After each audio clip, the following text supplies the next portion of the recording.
UN 영어뉴스. How did patriarchy actually begin? For centuries, people have held mistaken assumptions about the origins of male-dominated societies, writes Angela Saini.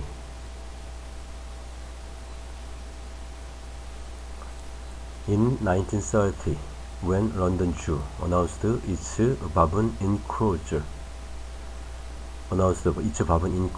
would be closing down, the story made headlines. For years, Monkey Hill, as it was known, had been the scene of bloody violence and frequent fatalities. The US news magazine Time reported on the incident that proved to be the final straw. Georgie, a young member of the Barbon colony, had stolen a female belonging to the king, the oldest, largest Barbon of Monkey Hill. After a tense season, Georgie ended up killing her. Monkey Hill cast a long shadow over how animal experts imagined male domination. Its murderous primates reinforced a popular myth at the time that humans were a naturally patriarchal species. For Jew visitors, it felt as though they might be peering into our evolutionary past, one in which naturally violent males had always victimized weaker females. In truth, Monkey Hill wasn't normal. Its warped social environment was the product of too many male monkeys being placed with tragically too few females. Only decades later, with the discovery that one of our closest genetic primate relatives, bonobo apes, are matriarchal, despite the males of the species being bigger. Have biologists accepted that patriarchy in our own species probably can't be explained by nature alone?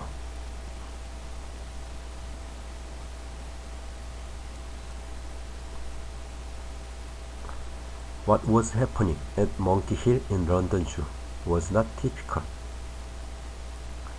Over the past few years, I've been traveling the world to understand the origins of human patriarchy. For my book, The Patriarchs, I learned that while there are many myths and misconceptions about how men came to have as much power as they do, the true history also offers insights into how we might finally achieve gender equality. For starters, human ways of organizing ourselves actually don't have many parallels in the animal kingdom.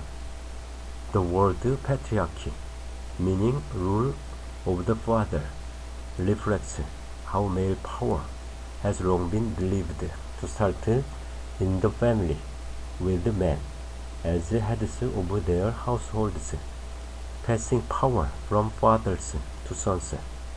But across the primate world, this is vanishingly rare. As anthropologist Melissa Emery Thompson at the University of New Mexico has observed, intergenerational family relationships in primates are constantly organized through mothers, not fathers. Among humans, patriarchy isn't universal either. Anthropologists have identified at least 160 existing matrilineal societies across the Americas, Africa, and Asia, in which people are seen to belong to their mothers' families over generations, with inheritance passing from mother to daughter. In some of these communities, goddesses are worshipped, and people will stay in their maternal homes throughout their lives. Mosu men in southwestern China, for instance, might help raise their sisters' children rather than their own. Often in matrilineal communities, power and influence are shared between women and men. In matrilineal Asante communities in Ghana, leadership is divided between the queen mother and a male chief, who she helps to select. In 1900, the Asante ruler Nana Asantewa led her army in rebellion against British colonial rule. The further we dive into prehistory, the more varied forms of social organization we see. At the 9,000-year-old site of Katal Huyuk in southern Anatolia in modern-day Turkey, once described as the oldest city in the world for its size and complexity. Almost all the archaeological data points to a settlement in which gender made little difference to how people lived. Most sites that archaeologists dig, you find that men and women, because they have different lives, they have different food, and they end up with different diets. According to archaeologist Ian Holder at Stanford University, who led the Katalhuyuk research project until 2018. But at Katalhuyuk, you don't see that at all. Analysis of human remains suggests that men and women had identical diets, spent around the same amount of time indoors and outdoors, and did similar kinds of work. Even the height difference between the sexes was slight. Women weren't invisible either. Excavations of this and other sites dating to around the same time have unearthed an abundance of female figurines, now filling the cabinets of local archaeological museums. The most famous of these is the seated woman of Katalhuyuk, today behind glass at the Museum of Anatolian Civilizations in Ankara. It depicts a woman sitting upright, her body deeply indented with age and glorious rolls of fat spilling out around her. Underneath her resting arms appear to be two big cats, possibly leopards, looking straight ahead as though she had tamed them.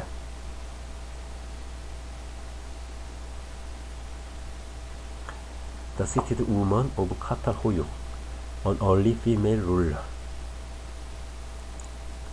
As we know, the relatively gender-blind way of life at Katalhuyuk didn't continue forever.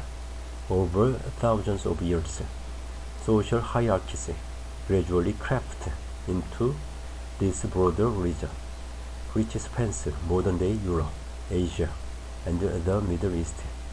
Thousands of years later, in cities like ancient Athens, entire cultures had developed around misogynistic methods that women were weak, not to be trusted, and best confined to the home.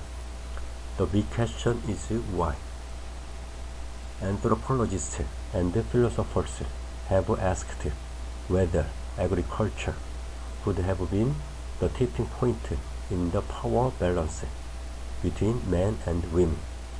Agriculture needs a lot of physical strength The dawn of farming was also when humans started to keep property such as cattle.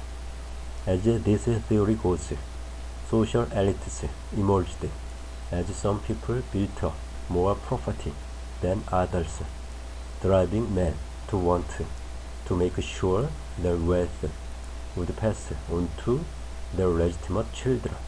So they began to restrict women's sexual freedom. The problem with this is that women have always done agricultural work in ancient Greek and Roman literature. For example, there are depictions of women reaping corn and stories of young women working as shepherds.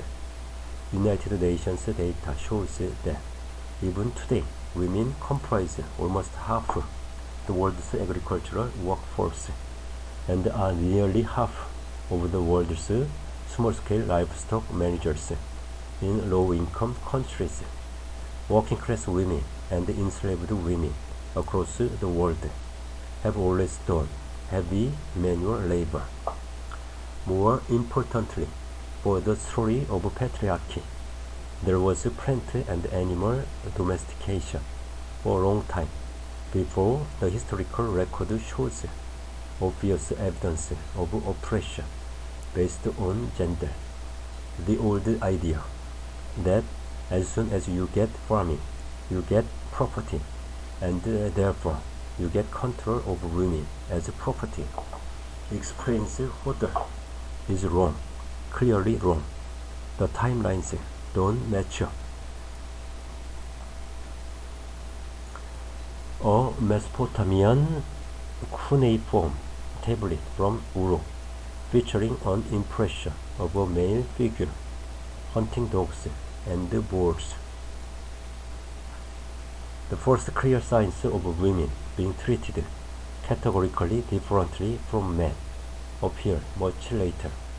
In the first states in ancient Mesopotamia, the historical region around the Tigris and Euphrates rivers, in what is now Iraq, Syria, and Turkey, around 5,000 years ago, administrative tablets from the Sumerian city of Uru in southern Mesopotamia show those in charge taking great pains to draw up detailed lists of population and resources. Person power is the key to power in general, explains political scientist and anthropologist James Scott at Yale University, whose research has focused on early agrarian states. The elites in these early societies needed people to be available to produce a surplus of resources for them and to be available to defend the state, even to give up their lives if needed in times of war. Maintaining population levels put an inevitable pressure on families. Over time, young women were expected to focus on having more and more babies, especially sons who would grow up to fight. The most important thing for the state was that everybody played their part according to how they had been categorized, male or female. Individual talents, needs, or desires didn't matter. A young man who didn't want to go to war might be mocked as a failure. A young woman who didn't want to have children or wasn't motherly could be condemned as unnatural, as documented by the American historian Golda Roner. Written records from that time show women gradually disappearing from the public world of work and leadership and being pushed into the domestic shadows to focus on motherhood and domestic labor. This combined with the practice of patriarchal marriage, in which daughters are expected to to leave their childhood homes, to live with their husbands' families, marginalized women, and made them vulnerable to exploitation and abuse in their own homes. Over time, marriage turned into a rigid legal institution that treated women as property of their husbands, as were children and slaves. Greek pottery dated to 400 BC, depicting women collecting water for a bride, rather than beginning in the family. Then history points instead to patriarchy, beginning with those in power in the first status. Demands from the top filtered down into the family, forcing ruptures in the most basic human relationships, even those between parents and their children. It sowed distrust between those whom people might otherwise turn to for love and support. No longer were people living for themselves and those closest to them. Now they were living in the interest of the patriarchal state. A preference for sons is still a feature of traditionally patriarchal countries today, including India and China, where the bias has led to such high rates of female infanticide that sex ratios are grossly skewed. The 2011 Indian census showed it had 111 boys for every 100 girls, although data suggests these figures are improving as social norms change in favor of daughters. Exploitation of women within patriarchal marriages continues. Forced marriage, the most extreme version of this, was designated a form of modern-day slavery by the International Labour Organization in its statistics for the first time in 2017. The most recent estimates from 2021 indicate that 22 million people globally live in forced marriages. The lasting psychological damage of the patriarchal state was to make its gendered order appear more normal, even natural, in the same way that class and racial oppression have historically been framed as natural by those in power. Those social norms became today's gender stereotypes, including the idea that women are universally caring and nurturing, and that men are all naturally violent and suited to war, by deliberately confining people to narrow gender roles. Patriarchy disadvantaged not just women, but also many men. Its intention was only ever to serve those at the very top, society's elites, like Monkey Hill at London Zoo in the 1920s. Then this is a warped system, one that has fostered distrust and abuse. Movements for gender equality across the world are symptoms of the social tension humans have been living with in patriarchal societies for centuries. As the political theorist Anne Phillips has written, anyone given half a chance will prefer equality and justice to inequality and injustice. As daunting as the struggle against patriarchy may feel at times, though there is nothing in our nature that says we can't live differently. A society made by humans can also be remade by humans.